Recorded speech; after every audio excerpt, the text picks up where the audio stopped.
primeira coisa que o cara perguntou, médico veterinário de cavalo fica rico? É rico ou fica rico? Aí, ó. Eu falei assim, ele chama João, o menino. Eu falei, olha, João, claro que lá na frente, depois que tiver muitos anos de trabalho, você vai ganhar dinheiro. Mas tem um tempo para você, ter clientela. Estava falando com mais, ele isso antes. Mas eu posso te dizer uma coisa, não existe profissão que vai deixar você ter mais aventura do que veterinário de cavalo. Estamos aqui hoje para mais um Poder Quest. Hoje eu estou aqui com essa mesa cheia de gente. Eu não vou apresentar todo mundo, quem vai se apresentar são eles mesmos. Então, bem-vindos, galera. Começa, doutor, que é a nossa estrela hoje aqui. Não, eu não sou estrela nenhuma. É estrela, As sim. estrelas estão ao meu lado. Quando eu falei, vamos chamar o André, as duas aqui falam, André, vamos chamar o André. Não, eu sou só um médico veterinário que sou muito feliz por ser médico veterinário Fala teu nome, e né? trabalhar Fala com aí. cavalos. Meu nome é André Anzanello Carrascosa. Tem mais 2 nomes, mas não precisa. Esses 2 já são suficientes. Eu trabalho com cavalos. O ano passado, que foi 2023, eu completei 40 anos de formatura. E sempre trabalhei com cavalo e sou muito feliz por isso. Então estávamos falando agora há pouco, né, que o veterinário de cavalo ele é muito rico em aventuras, né? É claro que é uma profissão difícil, mas a gente acaba sendo muito feliz porque faz o que gosta. A gente acaba se divertindo na profissão. Nesses 40 anos tem bastante história. Aí é só você perguntar, a gente vai conversando um pouco. A gente vai contar. Vai, Isa. Meu nome é Isabela, sou médica veterinária, trabalho com clínica e emergência. Estamos aqui para bater um papo com o Dr. André e com a Natália. Boa, Nath. Bom, eu sou a Natália Preto, sou médica veterinária. Eu trabalhei 5 anos com clínica e atualmente eu estou na Drogavet, farmácia de manipulação veterinária, já fazem 5 anos e faço parte do Núcleo Nacional. Oi, gente, meu nome é Nicole e eu gosto de cavalo. Tem tudo a ver, né? Então é sobre isso. Todos nós gostamos. Mas é que o meu é só isso. Aliás, eu não trabalho todos nós com isso. amamos cavalo, porque para trabalhar com cavalo tem que gostar muito. Exato. Então, conta um pouco do que você faz da vida, qual a sua área de atuação, assim? Bom, atualmente eu estou um pouco mais calmo. Um pouco mais calmo. Acho que a pandemia acalmou todo mundo. Não, mas eu viajava muito e de 2018 para cá eu comecei a ficar mais aqui no Brasil e trabalhar mais no Jockey Club de São Paulo, que é onde eu mais fico, né? Trabalho mais com puro sangue inglês, com cavalo de corrida, mas eu tenho muitas histórias com todas as outras raças ao longo dos anos, né? Não sei se você lembra, mas você escutou até a minha égua. Ah, eu lembro, claro que sim. Eu não me esqueço. É impossível, gente. Como assim? Mas eu, na verdade, quando eu me formei em jabuticabal, em 1983 para 84. Nossa, foi bem antes da gente nascer. Acho que nenhuma de vocês eram nascidas, né? Não. A gente se formou aí. Então eu já tenho um pouco de caminho andado, já. Tenho bastante tempo de estrada. Mas eu me formei em 1983 na Unesp de Jabuticabal, sou muito orgulhoso por isso e tenho muita amizade com muitos professores, tenho muita saudade da época de universidade e eu acabei indo para lá porque eu queria mesmo trabalhar com cavalo, então foi uma opção de ter ido para lá. E quando eu me formei, a gente tinha a opção tinha que fazer um estágio de graduação e tinha uma vaga no Jockey Club. E aí, para conseguir essa vaga, você tinha que estudar um bocado, né? E no final das contas, eu acabei conseguindo e eu fiz um estágio, na verdade era no Jockey Club de São Paulo, mas não era no hospital veterinário. Essa vaga era uma vaga, um convênio que a universidade tinha com a clínica veterinária do Dr. Alceu José Ataíde, do saudoso Dr. Alceu, que faleceu ano passado. E trabalhava ele, o Dr. Bernardo Manzioni Espinhal, que é meu compadre. A gente acabou ficando compadre porque quando eu fiz estágio com ele, nasceu a Camila, eu acabei sendo padrinho dela, sou padrinho dela, e pela amizade que a gente fez durante o estágio. Então eu fiquei 6 meses com o Dr. Bernardo, na clínica do Dr. Alceu, mas acompanhava mais o Dr. Bernardo, que era ele que saía muito para os ares, no dia a dia. E tinha também, nessa época, tinha o Edgar Luiz Sommer, que era médico veterinário e mexia com radiologia, que foi um dos grandes médicos veterinários que ajudou a desenvolver a radiologia à época, né? Hoje tem vários outros colegas muito competentes, com equipamentos mais modernos e tal. E aí eu fiz esse estágio, aí quando eu me formei, logo depois da minha graduação, eu fiz um exame de residência do JOC, que inclusive, coincidentemente, está sendo hoje a prova para a nova turma de residentes. Ah, que legal. Muito difícil. É um programa de residência que já tem quase 30 anos. Eu não vou falar para não errar, mas teve uma interrupção numa época que o hospital, a divisão de assistência veterinária foi arrendada, foi alugada por um grupo de veterinários que fizeram um hospital particular. Depois voltou para o Jockey Club e esse programa de residência voltou a funcionar. Teve também um programa de residência nessa época que os colegas que tinham essa estrutura hospitalar dentro da divisão de assistência veterinária do JOC fizeram, mas era uma ou duas vagas. Então, alguns colegas que fizeram na época são até muito atuantes hoje nessa parte de cavalos. E, de qualquer forma, quando o JOC voltou a tomar conta da divisão, voltou a ser o responsável pela gestão mesmo do serviço veterinário. O serviço veterinário do JOC sempre existe e é separado. A divisão de assistência veterinária é uma estrutura importante na fiscalização das corridas, né? Nunca entrevistei ninguém do Tour, você me pergunta qualquer coisa, eu não sei. Você precisa, porque é um esporte bem diferente, né? Eu sei que, por enquanto, você tem feito muitas entrevistas com o pessoal do hipismo. Mas é interessante, porque é um esporte um pouco diferente, né? Dá pra dizer que é uma escola, né? É uma escola.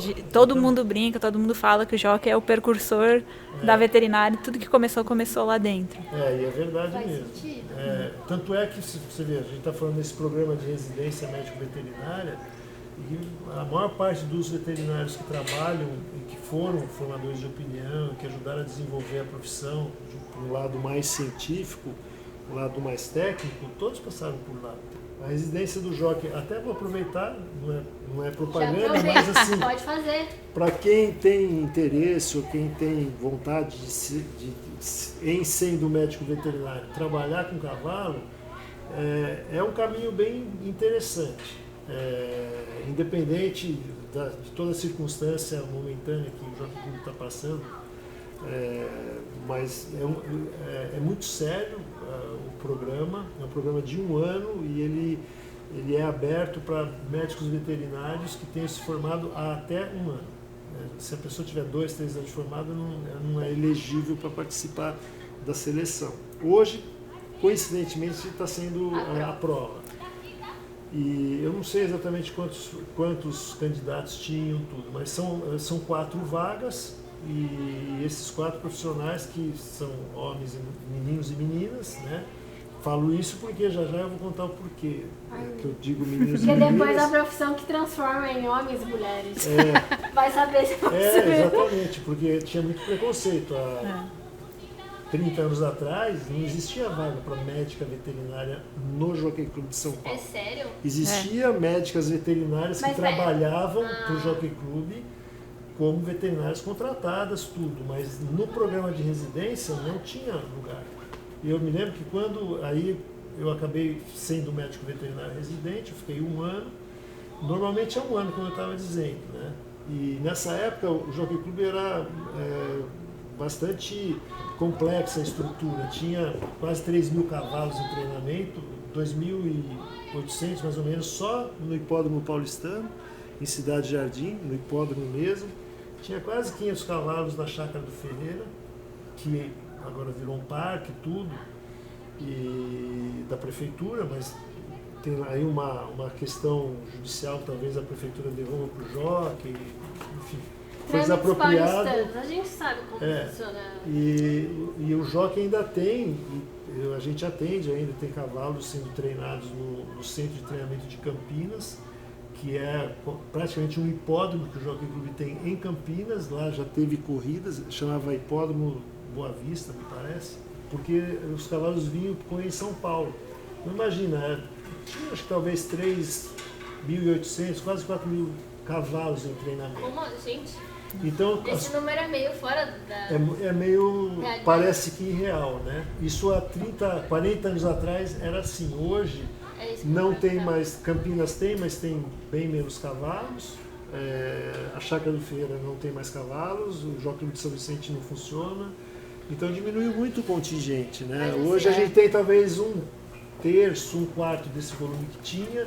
Antigamente, com esse número de cavalos que tinha na época, tinha corridas segunda, quarta e quinta à noite. Eram tipo 9, 10 páreos noturnos, começava às 6, 6 e pouco, terminava às 11h30. E tinha sábado e domingo, no final de semana, começava 1 da tarde e até 7, 8 horas da noite. Mas você acha que o esporte equestre como um todo diminuiu? Porque você trabalha Não. há muito tempo no mercado, né? E aí eu queria saber a sua percepção. Você passou por muitas áreas. E por muitas raças também. Não, o que acontece assim, contingencialmente, o turf, né, o cavalo puro sangue inglês, em função dessas contingências aí do Jockey Clube de São Paulo, diminuiu, tem um volume menor de cavalos, então tem cavalo suficiente para ter uma reunião por semana. Mas são reuniões muito importantes, são reuniões muito interessantes, as provas clássicas continuam sendo realizadas, o cavalo brasileiro continua sendo competitivo fora. Então, assim, é muito comum o cavalo brasileiro ganhar uma prova de grupo 1, tem interesse internacional, vem agentes do Japão, Só agentes... explica o que são as coisas, porque aqui a gente não sabe nada. Eu não sei de nada e acho que as pessoas que estão ouvindo também não. Para quem está no hipismo talvez não conheça bem, mas o puro sangue inglês ele é uma das raças mais organizadas em termos de competição. E todo cavalo da raça puro sangue inglês ele é registrado. E a Associação Brasileira é vinculada ao The Jockey Club, que é na Inglaterra. Então, quer dizer, um cavalo registrado aqui no Studio Book brasileiro, se você entra na internet, você acha o pedigree desse cavalo mais de 30 gerações. Acho- Você consegue achar. Desculpa incomodar, mas eu acho que é até legal o doutor falar a questão Você do... não incomoda, você tá com Não, mas é legal ele falar também da questão que tem cavalo puro sangue inglês que também vai pro hipismo, né? Isso, Sim. também tem isso. Aqui a Isabela sabe bastante disso. Exatamente. Mas é interessante porque tem que diminuir o preconceito que as pessoas, Exatamente. lamentavelmente, e de forma infundada, até por desconhecimento, né, acham que não serve, mas não é bem assim. Porque a raça puro sangue inglês é uma raça muito controlada, como eu estava falando, o The Jockey Club ele controla tudo, é Fiquei tudo sabendo que fiscalizado. é só monta natural. Só monta natural. Existe essa proteção ao patrimônio genético da raça. Tem algum motivo específico? Não, motivo específico tem. É questão de... é histórico isso, né? Existem alguns hipólogos, tem um que é muito famoso, o pessoal do puro sangue inglês sabe dessa história, que é o Federico Tesio, era um hipólogo italiano, que ele comentava que é importante que tenha o serviço reprodutivo natural, né, a monta natural, porque na concepção não é só uma troca de material genético, não é só um gameta se encontrando, se misturando com o outro, o DNA de um com o outro, gerando um novo indivíduo que serve. Tem que ter energia vital, e essa energia vital ela passa através do contato Nossa, gente. entre o macho e a fêmea. Isso é... Se vocês forem procurar, vocês acham isso escrito. Que viagem, né? Interessante. E assim, na verdade, hoje até é um pouco mais liberado, mas antigamente, um reprodutor, que o pessoal chama de garanhão, ele tinha assim, a carta de monta dele, que seria, ele recebia 40 éguas por estação, porque o cavalo tem por ser inglês, eles fazem uma temporada sempre durante o inverno, finalzinho do inverno, começa um pouquinho antes da primavera e verão, uma parte do verão. Então assim, para nós aqui no hemisfério sul, normalmente é permitido os serviços reprodutivos a partir do dia 15 de agosto. Então é um pouco diferente da nossa que a gente está acostumado no salto. O puro sangue inglês, o quarto de milha também segue isso. O cavalo de corrida no mundo tem essa questão do ano hípico. Então, assim, por que eles admitem a partir do dia 15 de agosto? A gestação da fêmea equina são 11 meses. Então são 335 dias em média, mais ou menos. 330, 335. E se sabe que, embora a gente fala-se isso, você acha na literatura, que o feto equino com menos de 300 dias não é viável. Eu posso dizer que é, porque eu já atendi animal potrinho prematuro, polêmico, potrinho prematuro com 292 dias e que sobreviveu. Então, mas a gente sabe que com 310 dias, de 300 a 320 dias é prematuro, né? Às vezes ele nasce antes da hora, antes do tempo de completar o período gestacional, mas ele é um ponto a termo, ele é normal. Mas muitas vezes ele nasce antes e ele é imaturo. A gente chama de prematuro, mas ele tem dificuldade de adaptação ao meio externo, né? Eu queria um pouco que as meninas contassem como é que elas conheceram vocês, porque a Isa me falou coisas maravilhosas sobre a sua carreira, a Natália me falou também, só que ela falou outras coisas, então o que eu entendi do contexto é que você é um profissional muito plural, né? E você tem algumas áreas de atuações diferentes. Porque, na verdade, foi, assim, voltando então para a história, como eu fiz a residência e eu sempre gostei muito de medicina esportiva, mas eu também gostava muito da parte de reprodução, então eu trabalhei durante muitos anos com reprodução, na parte de heterogenologia, ginecologia, andrologia, e a gente ajudou a desenvolver a neonatologia. E o interessante é que quando eu comecei a trabalhar, eu contei para a Isabela uma das vezes que a gente conversou sobre isso. Eu não me conformava, não só eu, mas todos os médicos veterinários da época, a gente não se conformava com a mortalidade de recém-nascido. Era muito potrinho recém-nascido que morria sem se entender. Coincidentemente, eu me formei em 83 para 84. Aí eu fiz a residência, em 85 eu entrei como médico veterinário do Jockey. Em 86, até por conta do resultado que a gente tinha tido no primeiro ano como médico veterinário do Horácio Fazenda Berrante, o Renato Eugênio, muito gentilmente, falou: olha, estou muito contente com o trabalho, eu queria que você, enfim, reconhecer esse seu esforço, tudo, do nosso resultado. E eu queria que você disse, se você quiser ir para os Estados Unidos fazer um curso, um congresso, alguma coisa. E naquela época não tinha internet. Então você tinha que ir na biblioteca, o Jockey tinha uma biblioteca que tinha todos os periódicos. Aí eu saí procurando que congresso que ia ter. Então ele me pediu para eu ir para Oklahoma examinar umas éguas que ele estava querendo comprar. Quarto de milha. Quarto de milha. E conhecer alguns garanhões. Ele tinha um amigo que era o Dr. Jack Taylor, que era um veterinário fantástico nos Estados Unidos. E ele falou: então vou arrumar um estágio para você lá, você fica com o Jack Taylor uma semana, uns 10 dias. Acabei ficando quase um mês.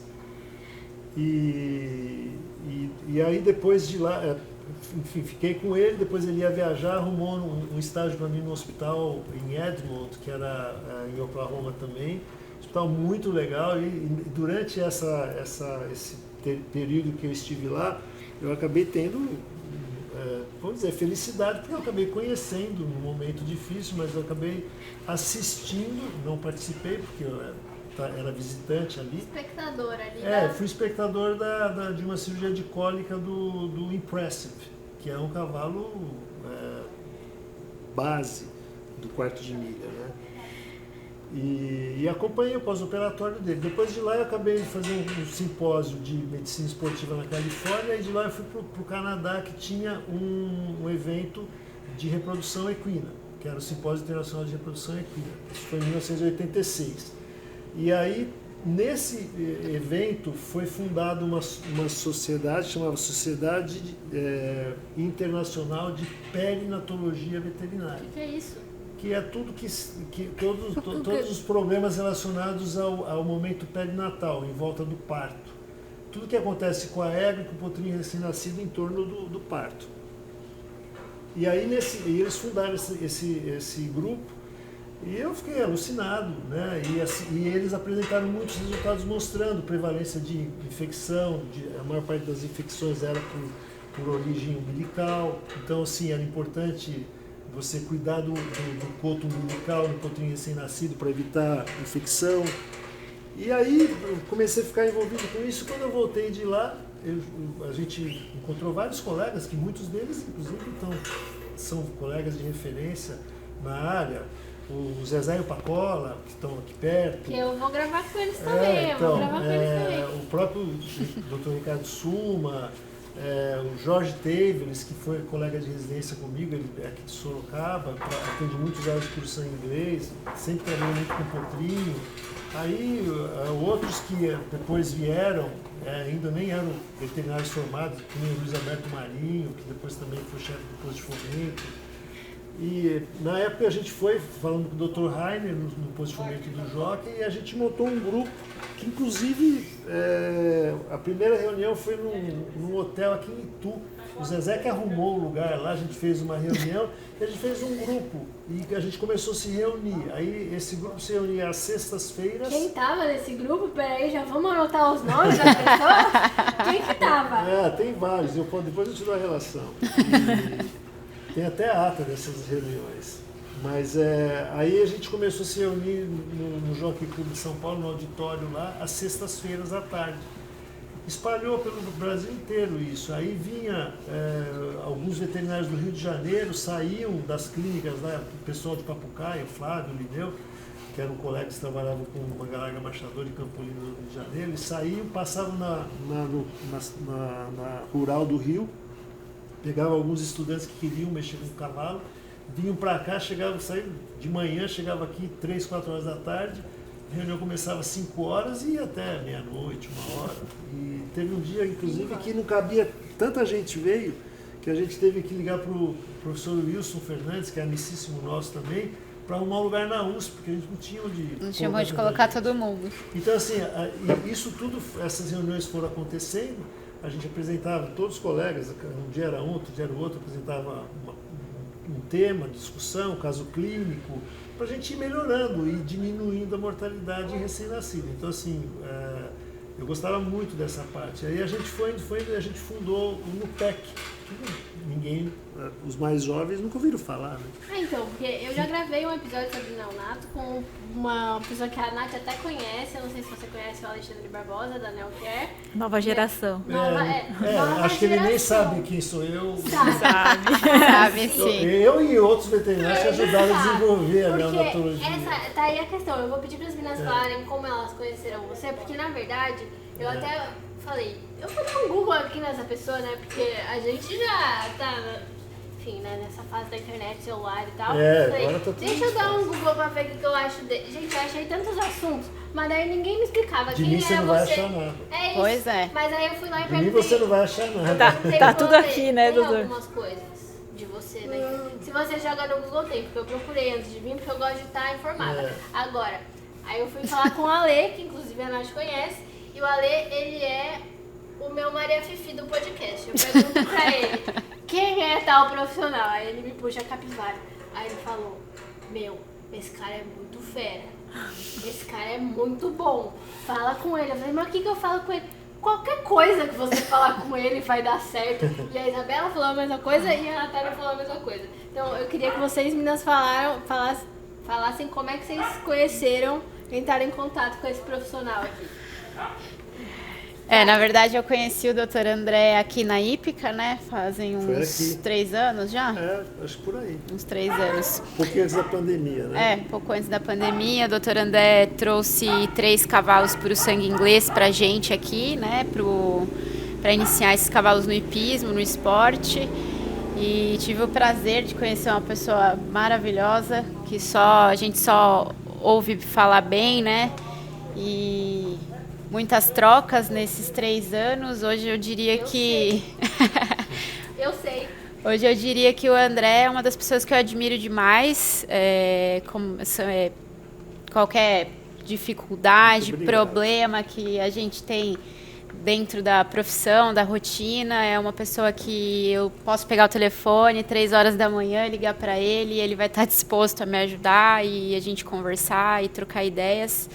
Então eu acho que é um profissional que fez muita história no cavalo, né? Muito que a gente tem hoje é graças ao senhor. Então hoje eu diria que o senhor é o meu mentor. Mas eu vou falar uma coisa que a gente estava conversando aqui antes, que é muito difícil a gente ter para essa nova geração bons profissionais para a gente se espelhar. Porque a gente estava falando, antes até da Isa chegar, que a gente vê o pessoal do cavalo como um todo num sentido meio amador.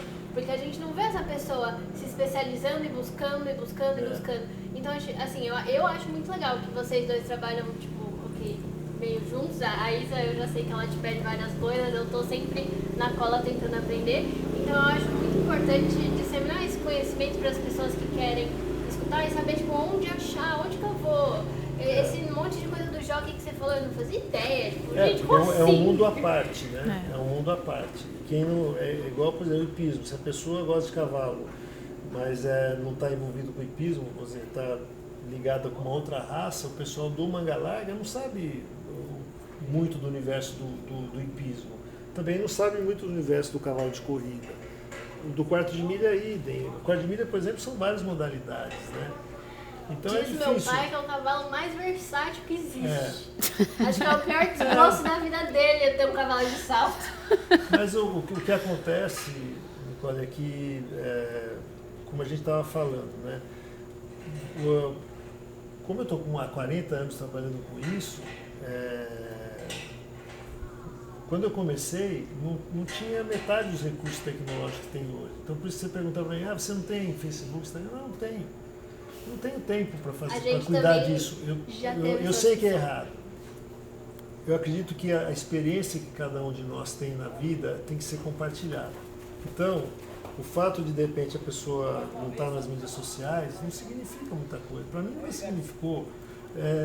Mas eu acho assim, as pessoas que têm experiência na profissão, elas precisam compartilhar. Mas eu acho que também não adianta você ficar compartilhando e não ser um bom profissional. Porque tem muitos profissionais... Isso é uma outra questão também. Mas o que eu acho assim, o que eu estou contando isso, essa preocupação nossa, eu quando falo do NUPEC, eu falo com muito orgulho.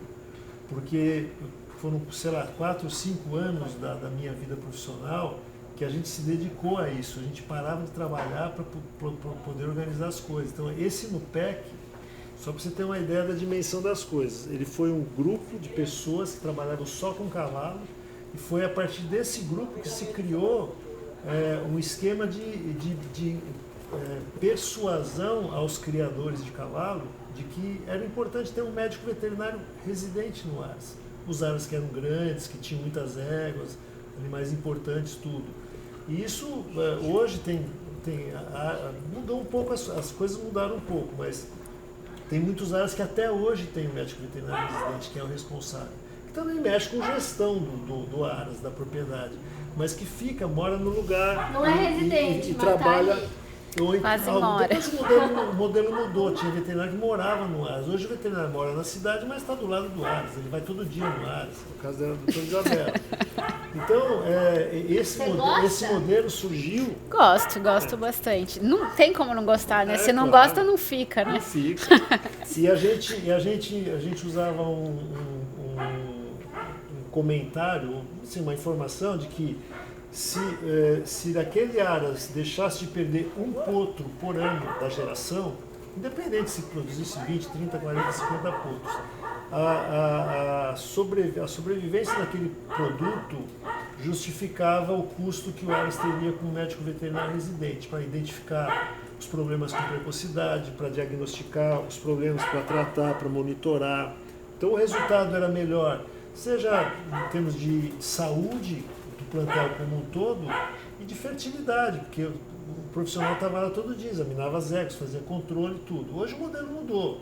Hoje o pessoal está preocupado em fazer técnicas, biotécnicas, que eu até acho também tem que discutir um pouco essas questões aí.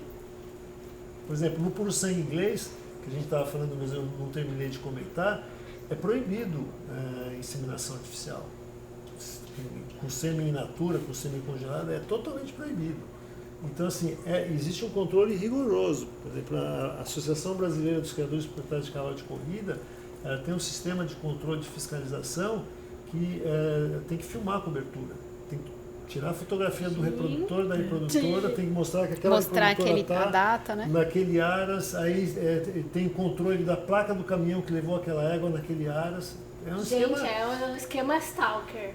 Então é assim, quando você chega com um leitor e passa no pescoço do cavalo e faz a leitura do microchip, todos são microchipados.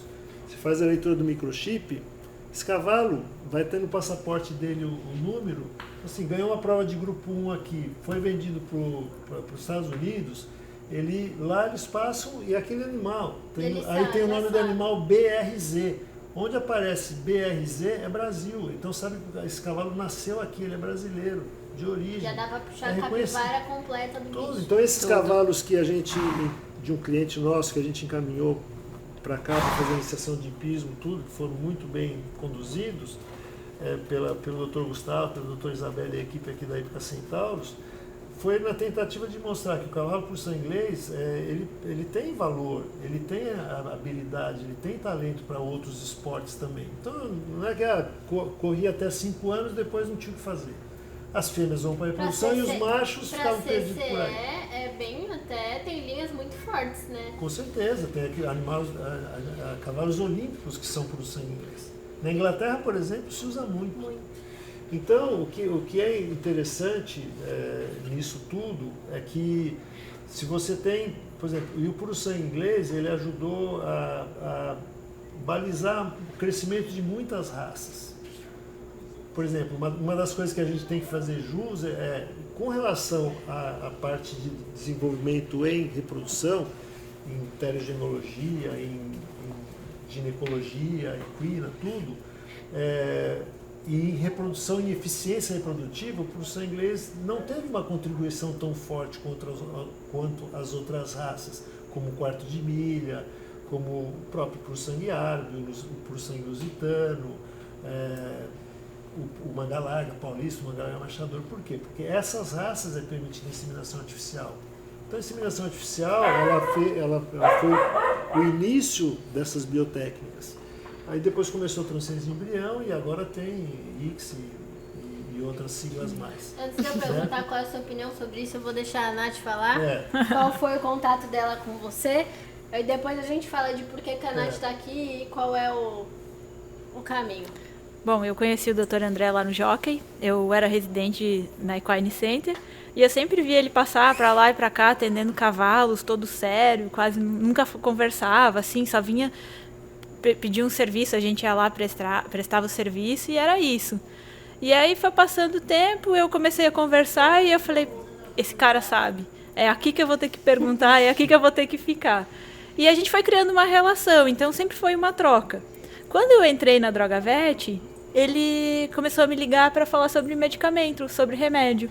E eu falei, puxa, que legal. É com ele que eu vou aprender.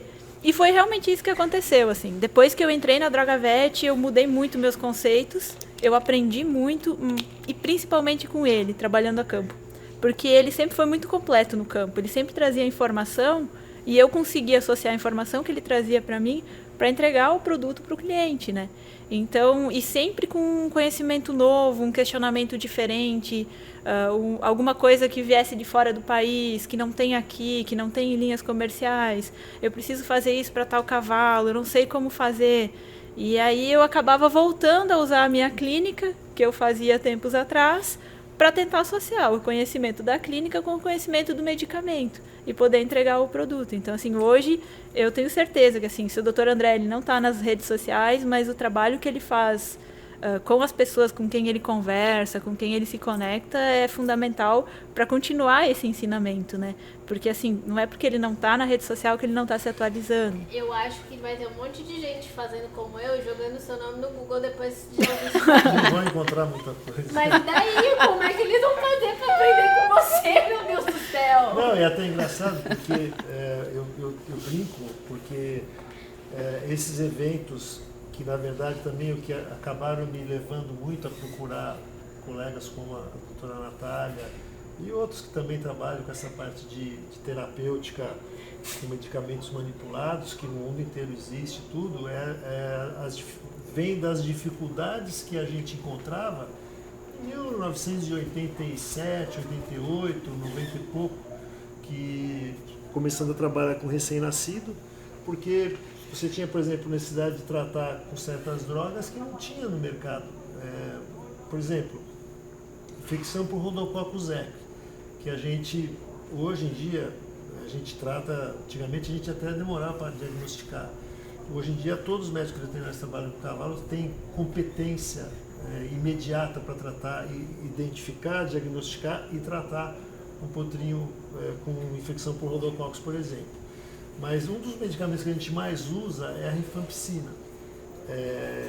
E a rifampicina existia só um produto na linha humana, na linha farmacêutica humana, e que vinha uma caixinha com cápsula de 300 miligramas. Só vou levantar a mão aqui de o que é Rhodococcus e por que vocês estavam tratando uma doença de cavalo com remédio de gente? Como é que isso funciona isso? Peraí, meu papel aqui é traduzir um pouco nessa. O Rhodococcus é uma infecção por uma bactéria que acontece muito em potros jovens, né? Não necessariamente recém-nascidos, mas eles acabam ficando doentes nos primeiros dias de idade, de vida. E a gente, quando identifica, antigamente a mortalidade era muito alta. Atinge o pulmão, né? A gente é obrigado a usar medicamentos da linha humana porque era o que os tinha, né? Eles são, é só questão de espécie. A maior parte do arsenal terapêutico que se usa em medicina veterinária, seja para cães, gatos, equinos, bovinos, suínos, aves, são medicamentos que são usados na linha humana. Só para vocês, claro, nem eu era nascido, mas a penicilina, por exemplo, que é o primeiro antibiótico que foi descoberto pela humanidade, foi na Segunda Guerra Mundial, em 1945. Então, assim, não tem nem 100 anos isso, né? E as coisas evoluíram. Vou falar também que eu não fazia ideia de que existia farmácia de manipulação veterinária. Eu descobri porque aconteceu uma coisa ruim e aí eu precisei usar, e aí a Isabela, coitada, sério, essa daí ela vai pro céu direto. Mas eu não fazia ideia, e depois eu fui falar com a Natália e aí todo mundo meio que se conectou. Eu falei, nossa, mas isso faz total sentido, por que eu não sabia que isso existia? Mas é engraçado, isso tudo é interessante, porque a humanidade ela tem uma história. E muitas vezes as pessoas esquecem que essa história ela vem vindo. E a pessoa, por exemplo, até uma colega nossa comentou uma vez, quando eu me formei, eu achava que a medicina veterinária tinha começado a partir do dia que eu me formei. Não, tem uma história lá atrás, Tem toda uma história, né? Eu estou lendo um livro, quando eu posso, eu já tenho mais de ano que eu estou lendo. Está na metade. Mas eu estou num capítulo que fala sobre, chama O Século dos Cirurgiões. É um livro bem interessante.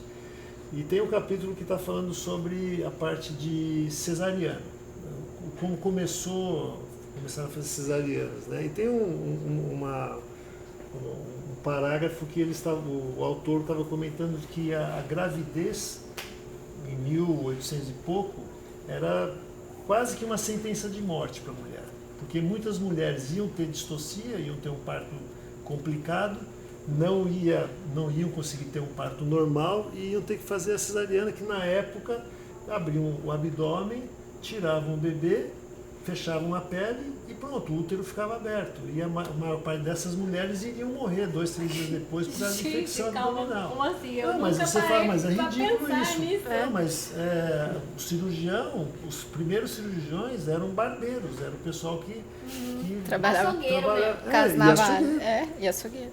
Então, naquela época, não se sabia que tinha micróbio, que tinha bactéria, que tinha vírus. Faz parte do processo evolutivo, né? Processo evolutivo. Então, a dificuldade que a gente tinha em 1989, 1990, com medicamentos, e eu me lembro, até comentei com a Natália, outro dia que a gente estava conversando, os medicamentos manipulados, não sei se foi com a Natália que eu comentei, mas o medicamento manipulado, quando eu comentei agora há pouco, eu fiz estágio depois da residência. na época do estágio, eu me lembro que o Dr. Alceu, o Dr. Bernardo, eles prescreviam alguns medicamentos que não tinha na linha farmacêutica industrializada. Então, o pessoal fazia a prescrição, o pessoal ia na Botica Alveado Douro, que era uma farmácia de manipulação humana, que tinha ali no centro de São Paulo, na Rua Direita. E todo mundo ia lá. Agora, hoje que você tem uma explosão de farmácias, né? De diversas farmácias, cada esquina você tem uma farmácia. E às vezes você, em um quarteirão você tem 3 farmácias diferentes, porque você tem cadeias de farmácias vendendo medicamento. Tem a farmácia na palma da mão, né? Vou deixar a Nath agora explicar. Tem diferença, Nath, farmácia de manipulação de gente, de bicho? Como é que é esse esquema aí? Não, farmácia é farmácia, medicamento é medicamento. A diferença é, eu posso ter algo exclusivo para veterinário, que é o que a Drogavet faz. A gente é exclusivamente veterinária. Então, todos os processos, todas as receitas, todos os pedidos, todos os medicamentos que chegam para a gente é através do médico veterinário, de uma receita. E qual que é a importância disso? Gigante. Porque todo o nosso suporte que a gente dá é voltado para o bicho, em cima de estudo, de dose, da forma farmacêutica, como que a gente vai entregar. Se eu for colocar, o Dr. André também pode falar mais isso, 2 ativos em uma formulação, eu vou facilitar o cliente a dar o produto para o cavalo. Só que se esses 2 ativos não tiverem a mesma estabilidade, o mesmo pH, eu não consigo fazer. Eu posso te vender, mas ele não vai funcionar. Então eu tenho que trazer essa informação lá de dentro e saber como que é a absorção dentro do cavalo. Posso fazer? Não posso? E a gente sempre trabalha direto com o veterinário. Então, assim, a informação chega deles e sai da gente, para poder entregar e atender o cavalo. E vocês achando que a gente só fala de cavalo aqui, ó, é aula de química que tá rolando aqui. Mas, Nicole, por exemplo, a doutora Natália está falando uma coisa que é importante, vou dar um outro exemplo. Vou dar 2 exemplos. Um deles é a rifampicina que eu estava falando, que a gente chama de antibiótico que a gente usa para tratamento de potro com infecção por Rhodococcus equus, mas a gente usa ele como antibiótico para infecção óssea. É um dos principais antibióticos que a gente usa para infecção no osso, osteomielite e processos semelhantes. Porque ele é lipossolúvel e no osso tem gordura, então ele difunde muito melhor para dentro da infecção que tem dentro do osso do que os outros antibióticos. Então, é claro que depende muito da sensibilidade do patógeno a esse antibiótico. Às vezes é patógeno é a doença. É o agente da doença. Para mim não tem diferença, mas tá bom. Que no caso aí é uma bactéria, mas pode ser um vírus. Para vírus não tem muito tratamento, mas bactéria tem e a gente usa o antibiótico. E o que acontece é que quando a gente trabalhava só usando medicamento humano, aí a pessoa se falava, bom, você tem que dar o conteúdo de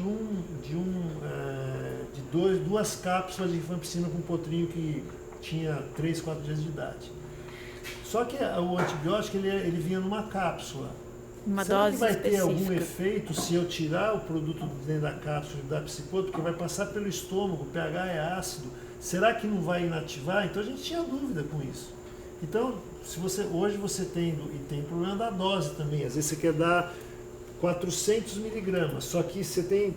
Como é que você vai fazer se você tem 2 cápsulas de 300 e você quer dar 400? Você vai abrir, acho que isso aqui deve ter 100, deve ter 100 miligramas aqui nesse pouquinho. E é qual difícil. Que é, eu assim, vou fazer uma pergunta burra agora, mas qual que é o impacto disso? Você dá um pouquinho a mais ou um pouquinho a menos de um remédio? O problema da eficácia. A eficácia por um lado e a toxicidade por outro. Então, vamos dizer, tem alguns antibióticos que a dose terapêutica e a dose tóxica é muito perto. Então, se você calcula, normalmente a gente calcula nos mamíferos a dose pelo peso do animal. Então, X miligramas daquela droga, daquele medicamento, para tantos quilos de peso vivo do animal. A relação é mais ou menos essa. Então, se você tem a possibilidade de ter a dose correta, você pode fazer isso. Então, um dos exemplos é a rifampicina, você fazer ajuste de dose. Então, você trabalha com mais segurança. E tem o detalhe também que a doutora Natália falou de você usar se precisar misturar, mas às vezes não é questão de misturar. Como é que você vai fazer chegar para esse potrinho? Uma coisa é você dar o pó, outra coisa é você dar algum ele diluído ou apresentado de uma forma que seja mais fácil para dar com o potrinho. Porque abriu a cápsula, você tem que misturar com água. Mas não mistura com água direito. Aí metade vai fora, então você está dando Fica menos. na seringa, né? Quando, Fica na seringa. quando é comprimido, ele é Tem que deixar revestido. diluindo no fisiológico. Então tem esse lado. Tem um outro lado, por exemplo, que é determinadas drogas, elas podem induzir efeitos colaterais no indivíduo. Por exemplo, já se sabe que a doxiciclina no ser humano, ela pode dar esofagite. Então, se você compra, se você tem algum problema, você vai no médico, ele prescreve para você Vibramicina, que é o nome comercial patenteado da doxiciclina. Você vai na farmácia, compra, você vai ler a bula. Muita gente, se lê a bula, não toma nada, né? Porque tem tudo que acontece. Mas tá certo, tem que alertar as pessoas para os problemas. Mas a pessoa, ele manda você tomar junto com uma refeição. Então, você está almoçando, você toma naquela hora. Não é para tomar em jejum. Por quê? Se você engolir e ele não diluir bem, fica traços dele no esôfago e inflama o esôfago. Então, esse é um problema que a gente sabe. E, por exemplo, no cavalo. Então você pega e fala, 10 comprimidos de doxiciclina, que o cara compra na farmácia, ele amassa, mistura com água e dá para o cavalo. O cavalo, ele briga um pouco para tomar, porque, claro, o gosto é ruim, tudo é amargo. Aí ele acaba, uma parte perdendo, uma parte ele engole, só que ele engole e fica às vezes parado na boca. Gente, fica parado. Eu nunca tinha esofagite. nada disso. Então, vamos dizer, na hora que eu preciso prescrever doxiciclina para um cavalo que tem um problema, para eu não induzir um outro problema nele, que a gente tem que se preocupar com isso, doutora Natália, olha, eu precisava prescrever doxiciclina e tal, para um animal assim, eu queria só ter cuidado, porque tem aquela questão de ela induzir esofagite. Dá para a gente fazer um xarope, ou dá para fazer uma pasta que o animal deglute e aproveita tudo, depois a hora que ele beber água ela dilui e ele acaba ingerindo tudo e não fica depositado na parede do esôfago. Tem como fazer tudo isso. Então assim, tem. Por isso que é interessante essa questão do medicamento manipulado. Você tem, estou dando 2 exemplos básicos, não são os únicos, tem várias outros benefícios de você ter essa possibilidade. E o que eu posso testemunhar é que os laboratórios de manipulação, e a gente conhece a Drogavet, são muito sérios. E a Anvisa, ela tem toda uma regra que tem que ser respeitada. Ministério da Agricultura. Como é exclusivo veterinário, é Ministério da Agricultura. Eu sou muito amigo de uma colega, que é médica veterinária também, que trabalha com cavalo, principalmente cavalo de polo, a doutora Cristina Fernandes. Ela também está envolvida com a Drogavet e lá em Indaiatuba. Na época que eu atendia o Jockey Clube de Sorocaba, que era aqui perto, tinha um cliente grande que comprava dessa farmácia, e uma vez eu acabei indo visitar, ela me mostrou lá. É impressionante o rigor, é tudo, né? A Drogavet tem vários laboratórios, então assim, é tudo dentro de um padrão. Trabalha com vida, né? Trabalha com vida. Você estava até me falando um negócio que tem um gap de ativo que o pessoal pode entregar e não sei o quê. Isso é mais a parte da legislação, né? Então, assim, para toda farmácia tem uma legislação. Na manipulação, eles falam que pode ser, que tu pode vender de 80%, eu não tenho certeza a porcentagem, mas de 85% até 100% de ativo. Só que cabe a responsabilidade da farmácia entregar para o cliente 100% do ativo. Então, o que acontece? Muitas vezes, o doutor vai lá, ele vai prescrever doxiciclina.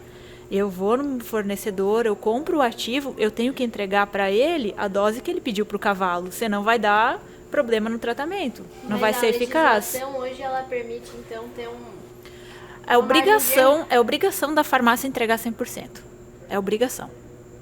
A gente tem que entregar 100% do ativo. Vocês acham que a farmácia veterinária tá cara? Ó o motivo. Ó o motivo, mas eu acho que é válido e eu posso também dar minha contribuição como proprietária, né? Infelizmente, eu precisei fazer uso do serviço da Natália. Você que gasta. Você é uma das que gasta.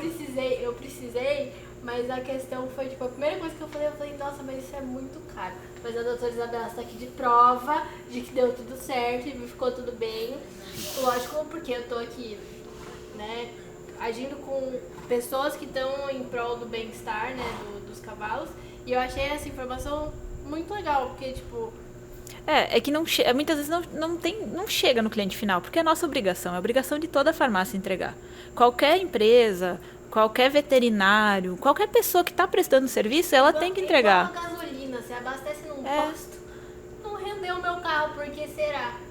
Eu achei que essa foi uma boa... questão de adulteração, né? Por isso que é importante, como eu estava comentando, as regras da Anvisa, elas são muito firmes, elas são muito rígidas, e tá certo, tem que ser mesmo. O pessoal às vezes fala, não, é muita exigência. Não, tem que ser mesmo, porque você está trabalhando com vida. Então,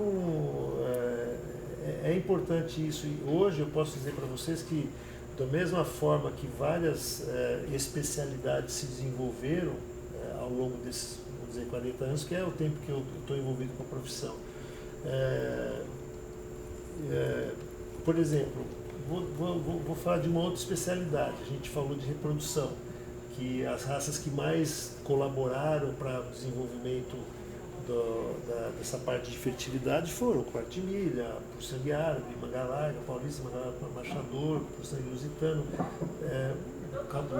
o brasileiro de hipismo também, porque é permitido, inclusive até participei, entre aspas, do início da formação do BH.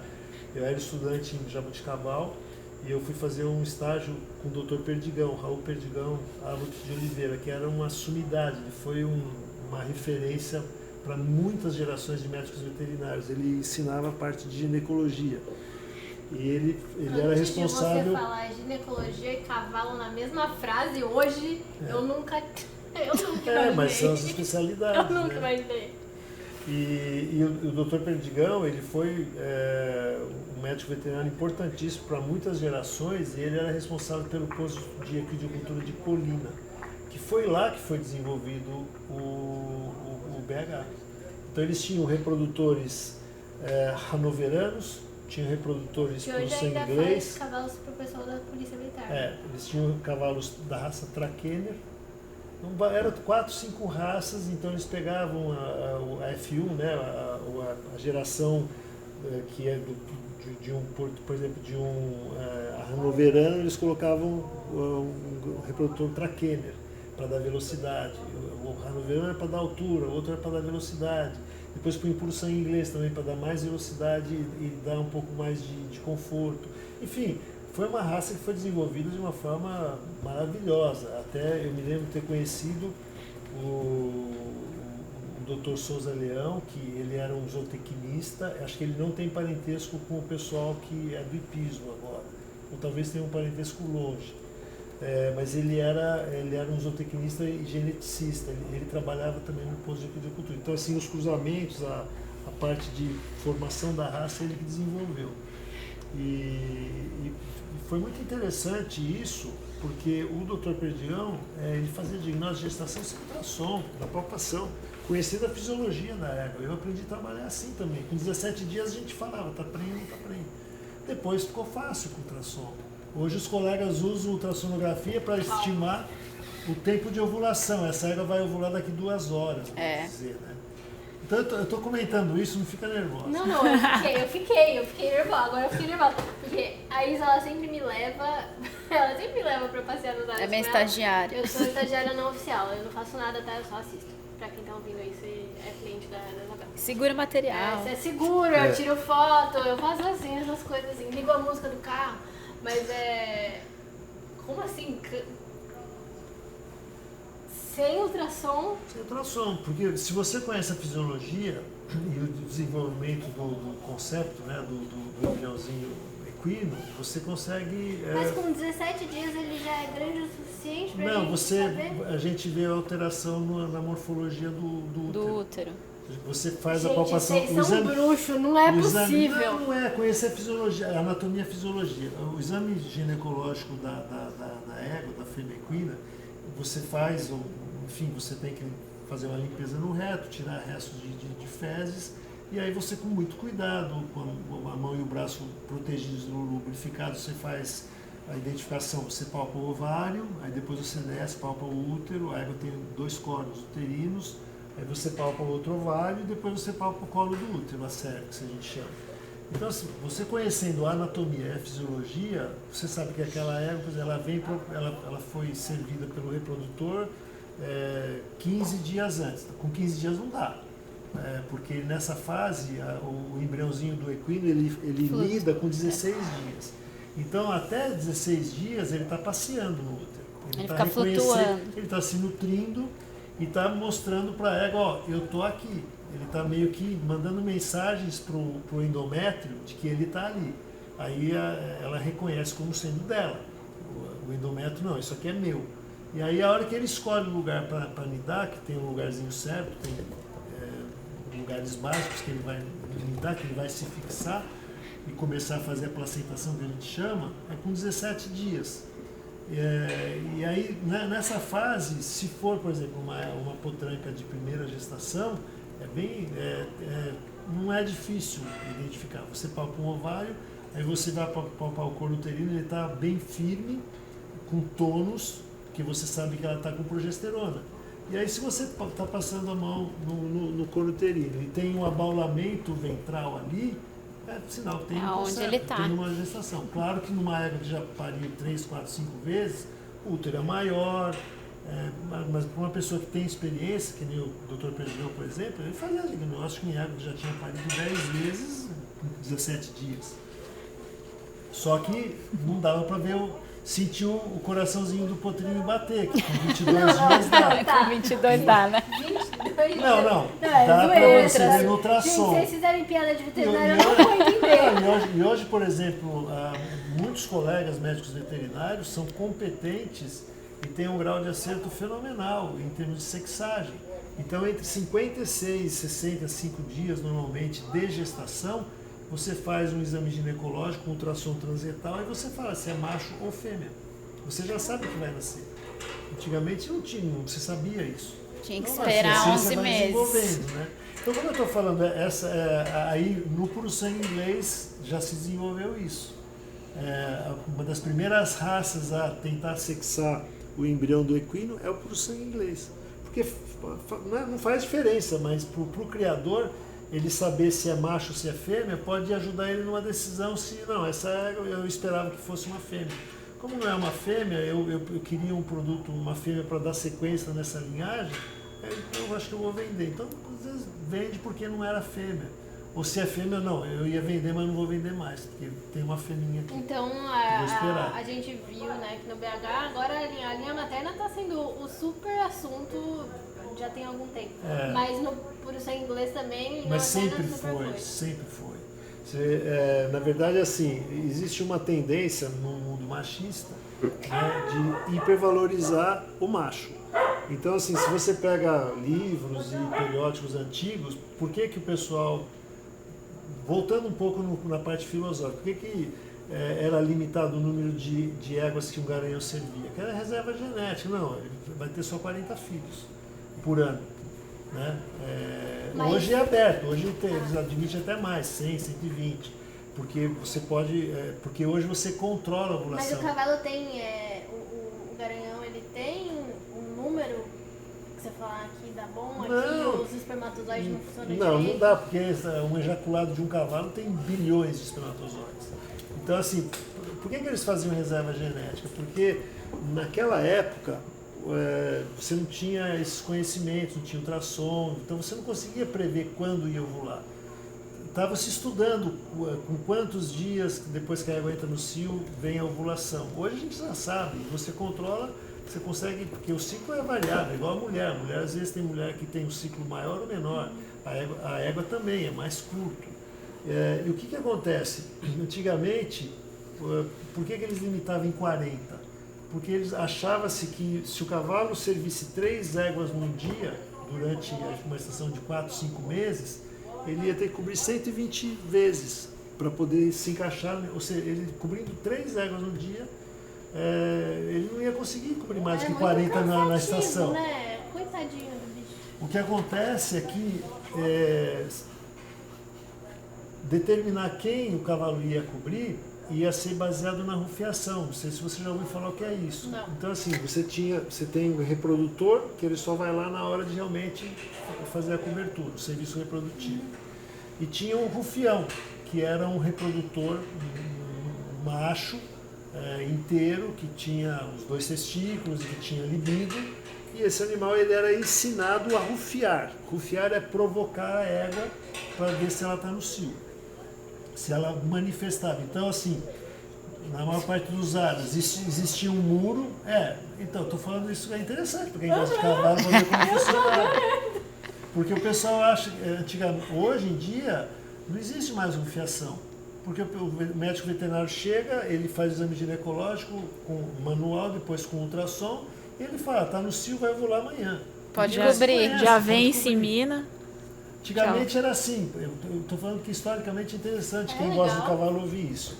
Então tinha lá um muro, uma certa altura, aí o tratador pegava a égua que ia ser rufiada, todo dia de manhã, era a primeira coisa que se fazia nos aras, rufiação das éguas. Pegava a égua que ia ser rufiada, trazia ela do lado do muro. Aí vinha esse rufião, que era às vezes um cavalinho pequeno, mas inteiro, com libido. Ele vinha e aí ele cheirava, ele percebia por feromônio que ela estava no cio, aí ele relinchava, ia para cima do muro, cheirava, ia querer dar um beijo nela, e aí ela demonstrava. Se ela não aceitasse, é porque ela não estava no cio. Então ela murchava a orelha. Era alta. Porque, então, a partir do dia que na rufiação o pessoal que estava, o médico veterinário acompanhava a rufiação, ele via, essa égua está começando a ficar mansa. Ontem ela estava muito brava na rufiação, hoje ela está começando a ficar mansa. Ela olhou para o rufião, deu uma piscada para ele. Apaixonou. Levantou a cauda, urinou, mostrou algum sinal de que ela estava entrando no cio. Então, a partir daquele dia, o médico veterinário falou, bom, vamos ver amanhã. Aí, claro, ela ia para a palpação depois, o médico veterinário palpava. Mas nos aras que não tinha médico veterinário residente, ou não tinha um veterinário indo todo dia para fazer exame ginecológico das éguas, você que hoje vai... Coitada dela. Como que fazia? A gente orientava, quando começava a ficar mansa na rufiação, você conta isso como o primeiro dia. Aí faz a cobertura no 3º e no 5º. Porque normalmente com 5, 6 dias elas ovulavam. Algumas éguas você sabia que tinha dificuldade, então cobre no 2º, 4º e 6º, se ela ainda estiver no cio no 6º. Só que quando a égua ovula, ela ainda fica 24 horas no cio. E o óvulo da égua ele tem durabilidade de 6 horas. Depois de 6 horas ele não é viável biologicamente. O espermatozoide não, o espermatozoide se vamos dizer, cobriu no 4º dia, cobriu no 4º dia e ela ovular quase chegando no 6º, tem espermatozoide viável ainda, capacitando dentro do endométrio, ele vai lá e fecunda, quer dizer, ele sobe na trompa e fecunda. Então, a grande questão é que nessa época a gente ia no Aras como consultor e orientava, tem que fazer assim. Então, tinha uma relação que era assim, um cavalo puro sangue inglês, para cada gestação, para cada prenhez, eram 2,5, 3,5, 4 saltos por égua. Então ele tinha que cobrir 3 ou 4 vezes a mesma égua para ela emprenhar, porque tinha esse negócio, entrou no cio, ela no 2º, 4º e 6º. E se ela não quando no início da estação você tem uma fase que as éguas ainda não ovularam, tem égua que dispara no cio. Vocês já ouviram falar disso? A égua ela tem na fase de transição, ela fica 15, 20 dias no cio. E se você não palpar, não examinar e não ver, não usar algum recurso terapêutico, existe alguma substância, alguns fármacos que a gente usa, e aí muitos deles até você pode mandar fazer na farmácia de manipulação, com doses pequenas, o necessário para você não induzir sobrecarga também, você consegue controlar o dia que esse animal, ou seja, você abrevia essa fase de transição. Então você faz assim, 10 dias, por exemplo, de um determinado hormônio, você bloqueia o ciclo estral dela, e aí quando ela voltar no cio novamente, a gente às vezes aplica um medicamento para que ela rompa o corpo lúteo, que se forma às vezes nesses casos que você bloqueia com algumas drogas, e aí ela entra no cio, e às vezes 4, 5, 6 dias ela está ovulando. Então você consegue fazer com que ela tenha a primeira ovulação na estação. E isso tudo, assim, quem é especialista tira, muito fácil. Isso é a rotina do trabalho, né? A Isabela sabe disso. Então, esse desenvolvimento você vai vendo em cada especialidade. Eu comentei de outras especialidades, como por exemplo a odontologia. Hoje o que tem de médicos veterinários ultracapacitados, com equipamento, com conhecimento para fazer a parte odontológica, é sensacional. Há 20 anos atrás não tinha. O médico veterinário era obrigado a às vezes fazer extração de dente sem espéculo oral, sabe, com uma contenção complicada. Era muito difícil trabalhar. O cavalo quebrava um dente. Era muito comum antigamente ter a ocorrência de sinusite em cavalo, porque o cavalo tem o crescimento dentário contínuo. E as irregularidades que acabam acontecendo nas arcadas dentárias por conta da mastigação acabam muitas vezes deixando ondulações nas arcadas. E aí às vezes um dente fica mais longo que o outro e o cavalo está mastigando e ele quebra. Ele quebra, vai até na raiz, muitas vezes dá infecção.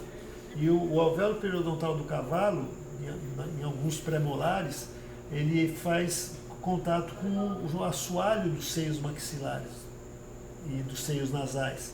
Então era muito comum, se você tem uma fratura no dente, infecciona o alvéolo do dente, o arcabouço ali ósseo onde o dente está grudado, e essa infecção pode avançar para dentro do seio nasal e dar uma sinusite. Agora a pergunta boa, o cavalo tem sinusite igual a gente, que do nada ataca a sinusite também? Sim.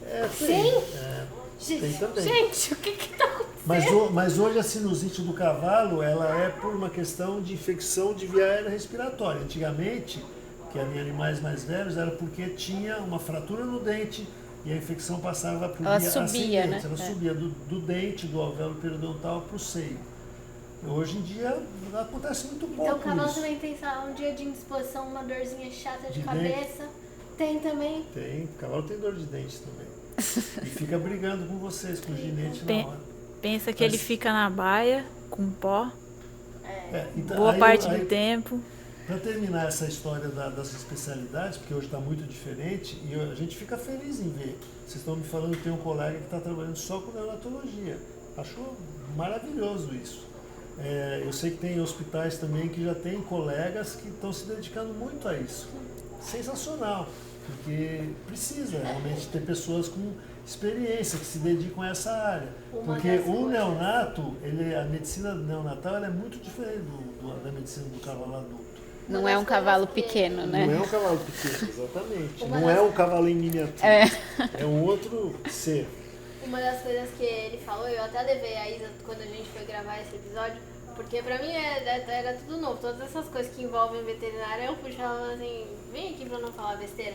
Mas foi muito legal, porque ele tava falando sobre a questão de quanto é benéfico ou não levar um potrinho para o hospital. E ele defendeu, e a equipe dele, né, toda, eles estavam falando da importância entre nutrição, várias coisas, sobre se já pensou de você tirar o potrinho que ainda nem tem, como é que fala, anticorpos, levar no hospital, que é um ambiente super assim. Eu falei, gente, e eu achando que levar o potrinho para o hospital sempre seria a melhor opção, porque, né, e nem sempre. Tem hora que o critério para você decidir se leva ou não é a chance de ele sobreviver se ele ficar protegido no aras. Às vezes o caso é muito grave e precisa de um cuidado mais intensivo, que nos aras você normalmente não consegue, só se você tiver um médico veterinário residente. Aí sim. Mas se não, você não tem. Se você tem só um médico veterinário no aras e tem um potro gravemente enfermo, você tem que realmente pesar muito, tem que considerar, conversar com o proprietário, explicar das chances, tudo, porque às vezes é preferível correr o risco de ele estar exposto porque nem todo hospital é um foco de infecção. Sim. Né? É que a ideia do Alê, né, que é como é uma equipe, acho que eles são em 3, né? Eles são em 3 Sim, não, então e eles revezam, tá, entendeu? Eles preferem. Eles fazem uma consultoria no aras, por exemplo. Vai começar a nascer agora. Então eles acompanham o parto e ficam acompanhando esse potro até o desmame, entendeu? Então eu acho isso bem interessante, que são como se fossem residentes, que são contratados, né, terceirizados. E, isso é bem, eu não sabia que e tinha esse conseguem esquema. fazer tipo uma Muito UTI legal. dentro do próprio Aras, entendeu? Que é o Isso ideal, é muito você legal. Inclusive, hoje em dia existe colegas que trabalham com medicina de urgência, né? A gente tem, por exemplo, um anestesista que é muito amigo nosso, o Dr. Carlos Viegas, que é um excelente anestesista, e ele começou a trabalhar bastante com essa parte de intensivismo e ele presta serviço. Às vezes tem um animal que operou, nem foi ele o anestesista, mas de repente está com uma complicação pós-operatória, alguns colegas, e precisa estar monitorado, então ele tem muita experiência com isso, ele tem recursos e equipamentos como hemogasometria, tudo, então ele vai, monitora e é um profissional que fica ali o tempo todo organizando, fazendo os exames, né, e dá uma retaguarda para o cirurgião que de repente tem que sair correndo para fazer uma outra cirurgia ou para um clínico que também tem atendimento em outros lugares. Então, também é uma especialidade, tem poucos, muito poucos, mas tem alguns que já fazem. Mas essa questão do neonato é um modelo diferente que esses colegas estão fazendo. Isso é muito bacana. Tem que ter um olhar diferente. Porque, realmente, hoje em dia, você tem muitos hospitais. Não vou nominar porque a maior parte que mexe com cavalo sabe onde eles estão. Mas houve época que não tinha. Eu já cheguei a acompanhar animal com cólica lá de Assis, do Aras Fazenda Berrante, para o Jockey de São Paulo. Porque não tinha para USP. hospital, né? Houve uma época que não entrava dentro do Jockey cavalos de outras raças. Eu tinha muita amizade com o professor Alvarenga, que era o chefe do Hospital Veterinário da USP e chefe da cirurgia. A gente ligava para ele e falou, não, traz para cá. A gente levava, internava, operava, às vezes a gente operava com ele. E era muito legal, sabe? Mas nós não tínhamos recurso por aí. É que o cuidado é diferente. Concorda que o potro, ele cresce muito rápido. Não é questão de meses, é dias. Hoje ele está com peso, amanhã ele está com outro. Concorda? Só pra você ter uma ideia, sem querer te cortar. Não. É muito comum o potrinho ganhar mais do que 1 quilo por dia, numa determinada fase da idade. Aí como é que tu vai fazer um tratamento? Como é que tu vai fazer um tratamento numa infecção? Você tem que ajustar a dose. Tu tem que ajustar a dose. Essa questão que a Doses tem que está ajudar. falando é um Tem que outro ajustar a benefício dose. que a gente faz. Diária.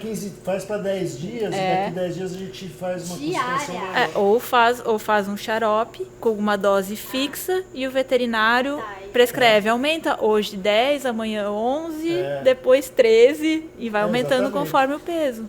O que eu acho legal também da Drogavet, né, é a praticidade, que você pede hoje, amanhã de manhã tá aqui.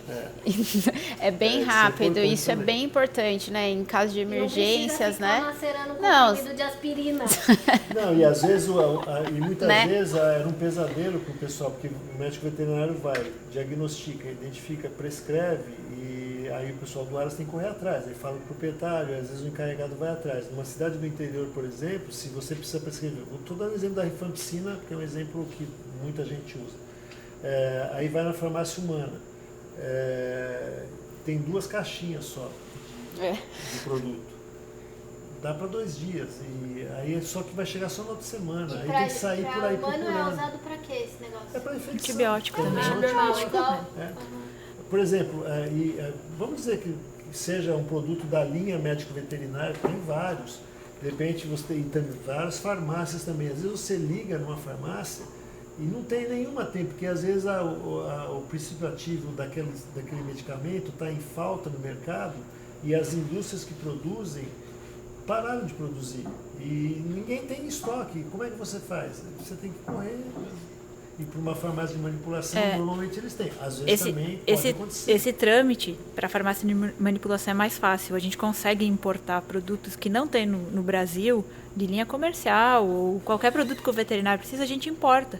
Então, a gente abre uma porta para um tratamento diferente tendo no Brasil. O Dr. André sabe bem disso. Muitas vezes ele vai para fora, ele vai para os Estados Unidos, ele vê formulações lá e ele fala, poxa, os caras estão usando isso, está dando certo, mas aqui a gente não tem, os produtos que a gente tem, a dose é diferente, eu quero fazer assim. E sobre novos medicamentos, porque eu sei que deve ter um monte de coisa lá que não tem aqui, como é que é a questão de certificação de Anvisa, de Ministério da Agricultura? Não, é tudo dentro da lei, a gente trabalha com um grupo...